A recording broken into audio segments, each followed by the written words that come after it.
the making, the much-anticipated white paper is due to be unveiled next week. The security of Australia is the most fundamental responsibility of government. This is a national endeavour. With the Prime Minister describing it as a blueprint for national security, not just for now, but for the next decade. Oh, and Jim rang back. He wants to catch up this morning. Great. Sarcastic? Yeah. 10 o'clock? Perfect. Yeah. Still 10? Yep. I don't think I've ever seen a defence white paper in the flesh before. Feel the weight. Is it bulletproof? You'd hope so. Hey, after 18 months, it must be a relief to finally receive this. Tell me about Keep the it. military happy for another decade or so.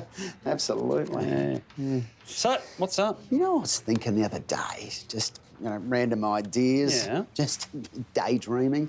Was anyone else there? Oh, a few people, just kind of spitballing. Was the Prime Minister there? Oh, he might have been. Was this a cabinet meeting? Actually, it was. Oh. Anyway, PM had a thought, with all this spending. What is it, $20 billion? 30 per year. Yeah.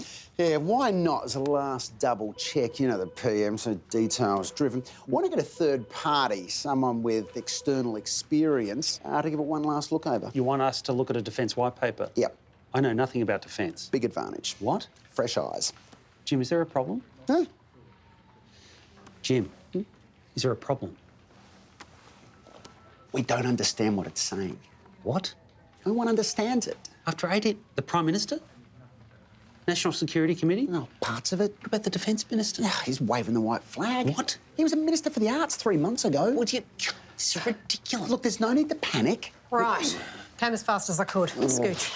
This paper explains how the government is investing in Australia's defence capabilities to strengthen our security in the years ahead. Straight out of the blocks. So where's the problem? From there on. We're all agreed this is a landmark document. Absolutely. A real blueprint for national A security. blueprint the government doesn't understand. Any chance you could give us a bit of a dummy's guide? Just a couple of talking points for the PM by the end of the week. Well, it's only 200-odd pages. Should be pretty straightforward. Good man. I think he's being sarcastic. Yeah.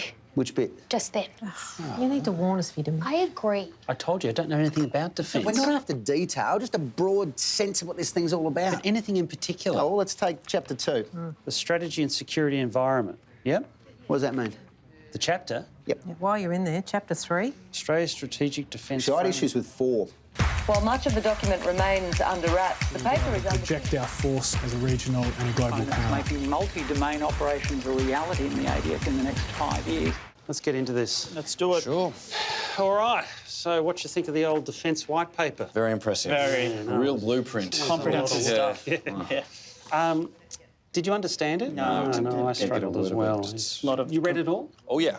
Twice. What are the highlighted bits then? Oh, the bits I didn't understand. Right. And what are those tabs? No, the chapters I didn't understand. Yeah. But I mean, if you had to pull the whole thing together, how would you summarise it? Pretty much the way you did.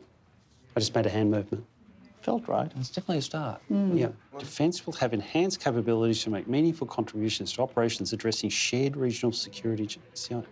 Now, this is crazy. I've all read it. It's been written by experts. 30,000 feet. What does this paper say? Well, the thrust seems to be we need to recalibrate our defence posture as we pivot to the Asia-Pacific sphere. I think you're right. All right, and what does that mean? I have no idea. I mean, Nathan, can I borrow your highlighter pen? All right, come down to 20,000 feet. What is the clear aim that emerges from this white paper? To strengthen our critical capabilities within existing regional alliances. Yeah, meaning? Try 10,000 feet. What is one clear recommendation in this document? That we should spend 2% of our GDP on defence. Because? It's highlighted after that. Someone's got to understand this stuff. No.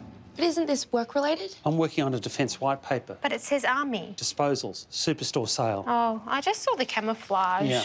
Oh, God, here's fun. Sarcastic? Yep. I'm getting better. Come on in. So, Let's have a seat. I thought we'd do it here. did you have a look?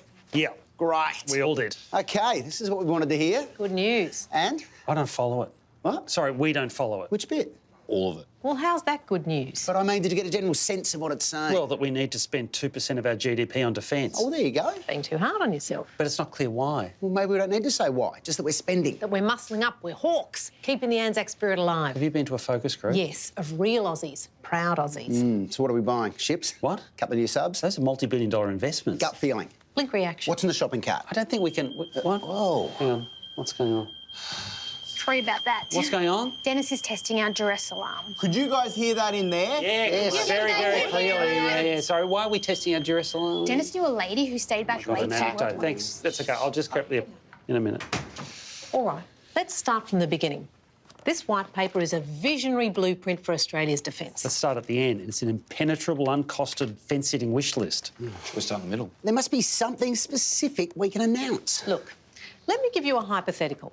2 weeks from now, the PM's at the National Press Club giving his take on the white paper. He steps confidently up to the podium and says... What part of that is hypothetical? The confident bit. He says, ladies and gentlemen, Australia's #1 defence priority is... Well, it is... somewhere in here. See, this is where we need a duress alarm. Firstly, thanks so much for meeting us at such short notice. It's not often you get a call from the PM. The Prime Minister rang you? 3 a.m. Seems he's taking a keen interest in this white paper. Yeah, I think you might be right. It's good to have a deep thinker on our side. Yep. Now, I'm not from the Defence Department. But you've got a defence background. I do. And you briefed the Senate Standing Committee. I did. Along with Cabinet? Quite an honour. And were they up to speed? Seem to be. Well, you might have to keep it pretty simple for us. Happy to. Yeah. Right, Scotty, your meeting. Thanks, Tony. What exactly does a pivot to the Asia-Pacific sphere mean? Ah, you've put your finger on it there. Yeah. That's the key. Nice one, Scotty. It's actually quite straightforward. It means that within certain geopolitical zones, priorities and defence posture need a recalibration with a view to evolving regional tensions and alliances. Your meeting, Tony. Could you make it even more straightforward? Well, it depends, of course, on whether one takes a continental or expeditionary approach to national security. Whose meeting is it now? Actually, I made this very point to the Prime Minister. Oh, and what did he say? He nodded. And then? He just kept nodding. Right. At the end of the day, it's the instability of the rules-based global order that poses our most immediate threat. Oh, and when you say threat... Well, more accurately, we're talking about vulnerabilities. Meaning... We could easily find ourselves exposed. To what?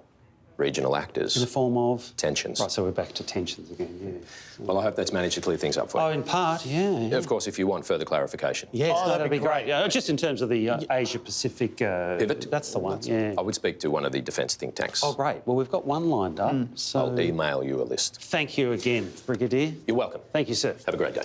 Thanks very much. Navigating through the white paper is not an easy task. Anyway, we were just hoping you could help. That is what the Defence Policy Institute is all about, demystifying it all. Well, that is what we're after. OK.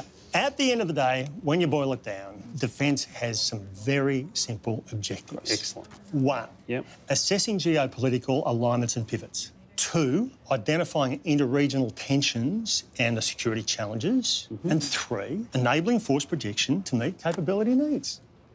Yep. Ash's meeting, Tony.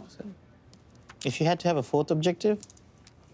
Not the easiest tome to read. It's a very deep and forward-looking examination. So we thought we'd turn to you for some practical perspective. Happy to help. OK. Ash, your meeting. At the end of the day, I guess we have to buy something. Indeed. So let's take the simplest of examples. Say we bought some ships. Assets. Can I call them ships? It's pretty broad. Big ships? OK, specifically... Your meeting, Tony. Let's pick aircraft carriers. So you're looking for a force multiplier? No, an aircraft carrier. Oh, I see what you're getting at. Yeah, trying to buy an aircraft carrier. OK, in the simplest terms, why would we buy an aircraft carrier? To multiply strategic capabilities. But presumably in order to defend ourselves. Oh, I see where you're heading. In the right direction? Force posture, interoperability. Meaning? Military cooperation with another country. Well, I understand that. So do I. Oh, what a miss. So we're cooperating with another... Oh, well, let's pick a country. New Zealand. They don't have carriers. Well, they can land on ours. They don't have fighters. OK, forget New Zealand. Should we pivot to Asia? Let's come at this another way. Help me finish this sentence. We need to buy more... procure more ships and planes in... Assets. We need to procure more assets in order to simply... Ensure our future power projection capabilities align with our strategic challenges. Yeah, not as simple as I got future.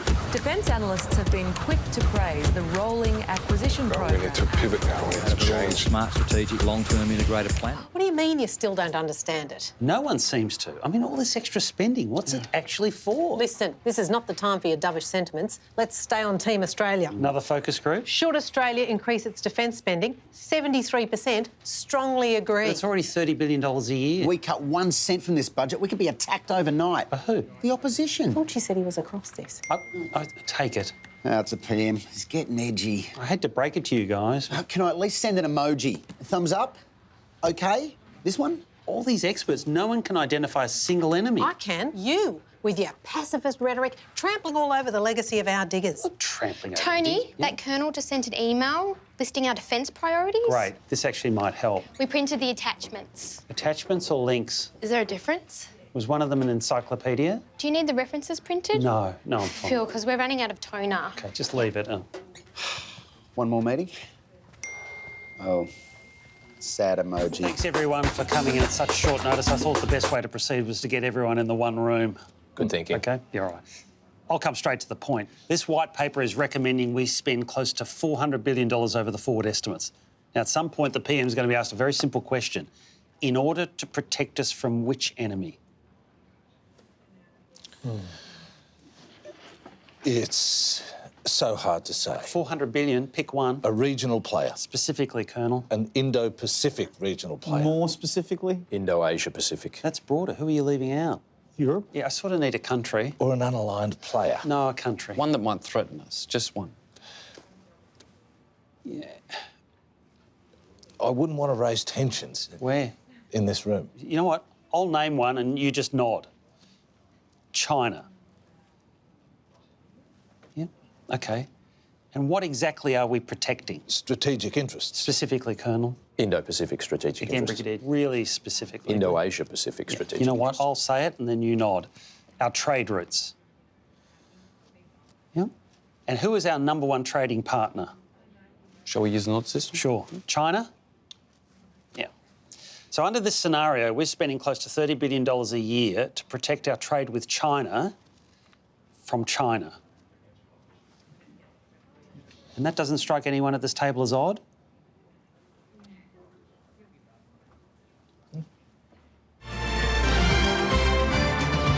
But first tonight, the Prime Minister releases his long-awaited defence white paper, promising to muscle up in Australia's pivot to Asia.